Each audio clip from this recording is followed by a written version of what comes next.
Over the decades, the pathway from television acting to the big screen has become the most well-trodden road for working actors to make a name for themselves, and some of the most well-known film actors today took that very path.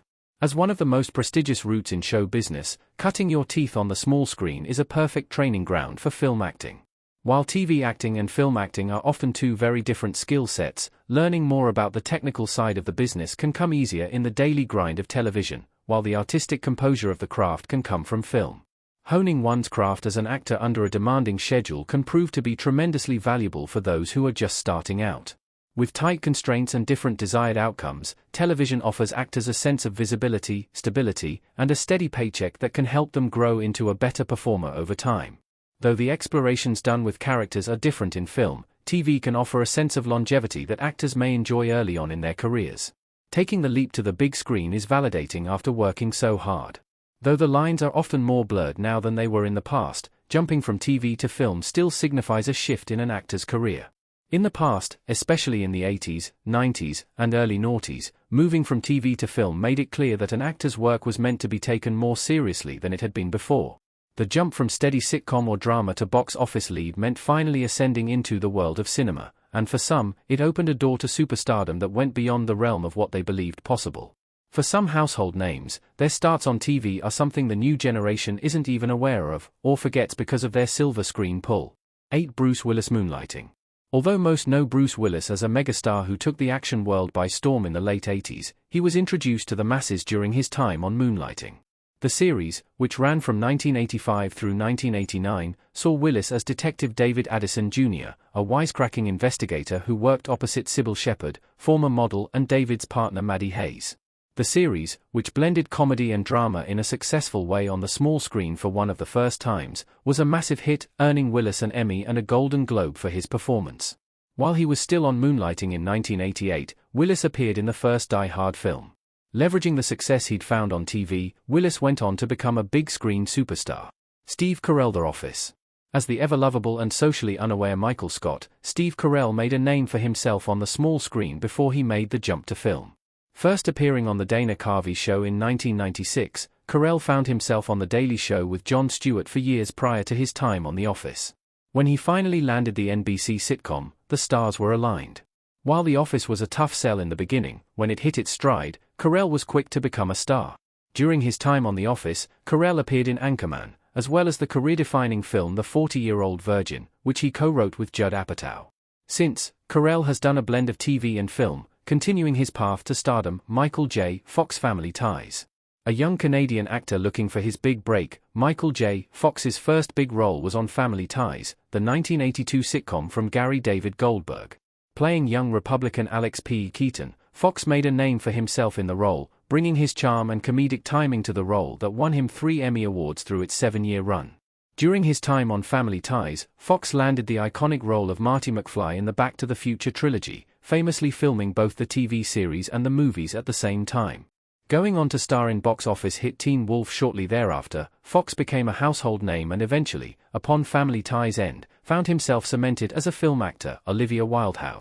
Gaining widespread recognition for her role of Dr. Remy 13 Hadley on House, Olivia Wilde spent the majority of the show's 5-year run playing a deeply complex character. 13 struggles with Huntington's disease, complex relationship with Dr. Gregory House, Hugh Laurie, and emotional vulnerability made her a fascinating character to watch unfold. Wilde's performance helped her break out on the series throughout its run. While Wilde left House in 2011 ahead of its final season, she appeared in a few episodes towards the end of House's run while focusing on her burgeoning film career. Moving into film, Wilde has found success in dark comedies and dramas, and has even begun directing her own films like Booksmart in 2019, and Don't Worry Darling in 2022. John Travolta. Welcome back, Kotter. Before John Travolta was a cultural icon, he was charming audiences on the small screen.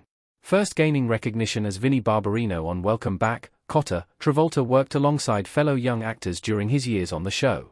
While Travolta was still years away from his career-defining turn in Grease, the actor filmed the iconic Saturday Night Fever in 1977, while still on the series. While Welcome Back, Kotter lost Travolta during its 4th season, he went on to star in some of the most culturally significant films of the 1980s, including Grease, Urban Cowboy, Pulp Fiction, and Face Off. As Travolta's career has continued, he's become one of the most versatile talents in the industry, but always calls back to his on-screen roots, Don Johnson Miami Vice. Looking to break into acting in any way he could, Don Johnson's role as stylish undercover detective in the music-heavy 1980s crime drama Miami Vice, which ran from 1984 to 1990, made him a star. Johnson's swagger and chemistry with his on-screen partner, Philip Michael Thomas, was palpable throughout the show's run, making him a charming, memorable face. During Johnson's time on Miami Vice, he began taking film roles that solidified him as a household name. Appearing in movies throughout the late 80s and early 90s, Johnson was also pursuing a music career during his time on the series. Johnson's roles in films like Tin Cup and Harley Davidson and The Marlboro Man put him on the map after his Miami Vice turn, Denzel Washington St. Elsewhere original SR image by Sean Lelos. Although many know Denzel Washington for his iconic film roles, long before he was an Academy Award-winning leading man, he was part of the ensemble of an acclaimed medical drama. Playing Dr. Philip Chandler on St. Elsewhere, the series saw Washington cutting his teeth as he learned more about his craft. The show, which ran from 1982 through 1988, was a massive hit. Even during Washington's time on the series, he began to work in films that kept him recognized elsewhere.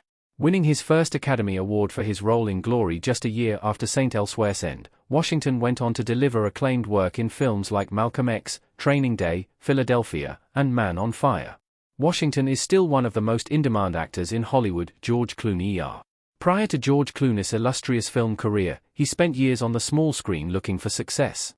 Featured on shows like The Facts of Life prior to his big break, Clooney rose to notoriety during his time on ER as Doug Ross, who he played from 1994 to 1999. While Clooney's role on ER only lasted through season 5, his fame continued to skyrocket. During his time on ER, Clooney began acting in films, including as Batman.